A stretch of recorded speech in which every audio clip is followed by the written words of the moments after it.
नमस्कार। आप सभी को हमारे चैनल पे बहुत बहुत स्वागत है और उम्मीद करते हैं कि आप सभी स्वस्थ और सुरक्षित होंगे।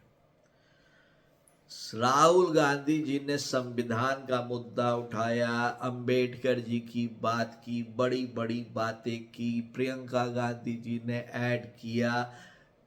समाजवादी पार्टी के अखिलेश यादव जी ने अल्पसंख्यक और मुस्लिम वर्ग को सेकंड कैटेगरी का सिटीजन की बात कर दी। इस तरह से सारे विपक्ष के नेता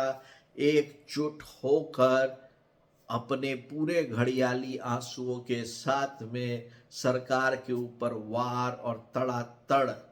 उनको घेरने की कोशिश करना शुरू किए, जिसको देखते हुए प्रधानमंत्री जी ने कल अपना जवाब दिया था। लेकिन बहुजन समाज पार्टी की मुखिया और बहन मायावती जी, जो असल में अल्पसंख्यक, शोषित और दलित वर्गों के लिए पिछले 30 साल से लड़ाई कर रही हैं, और उनके पॉलिटिकल गुरु काशीराम जी ये अंबेडकर जी की सिद्धांत के सही वारिस के तरफ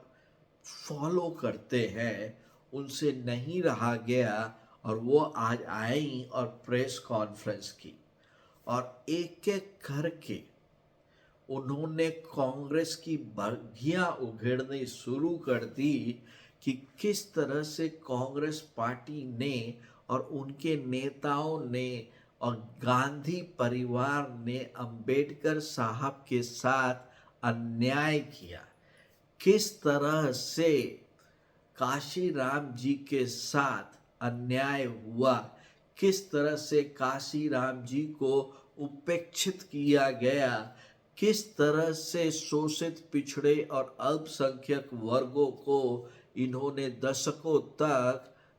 अनपढ़ा रख दिया और उनको सिर्फ वोट बैंक की राजनीति से मतलब रखा, और किस तरह से इन्होंने संविधान से खेला, यह पूरा का पूरा चिट्ठा खोल कर उन्होंने टेबल पर रख दिया और यह भी बता दिया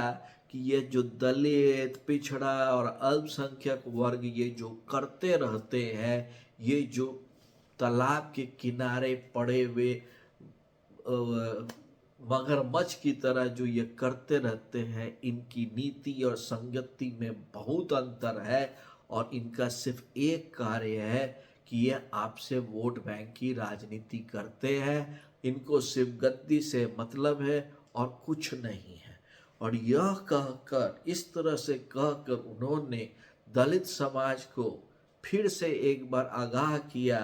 कि इस तरह की पार्टियों से बच के रहिए, नहीं तो आपका जो हाल खटाखट फटाफट के बाद हुआ था वो फिर से हो सकता है।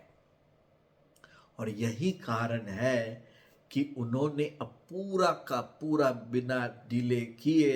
ये लंबा चौड़ा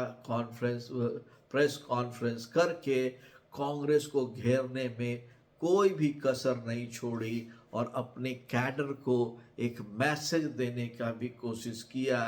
कि खड़े रहो, सावधान रहो और पूरी तरह से अलर्ट रहो कि तुम्हारे समाज को किसी भी तरह से यह लालची लोग अपने वोट का शिकार ना बना लें। और मैं इसके लिए बहन मायावती जी को धन्यवाद देता हूँ कि उन्होंने इतने मुखर रूप से अपने समाज के लिए और इस समाज के लिए इस तरह से अपनी बातों को रखा और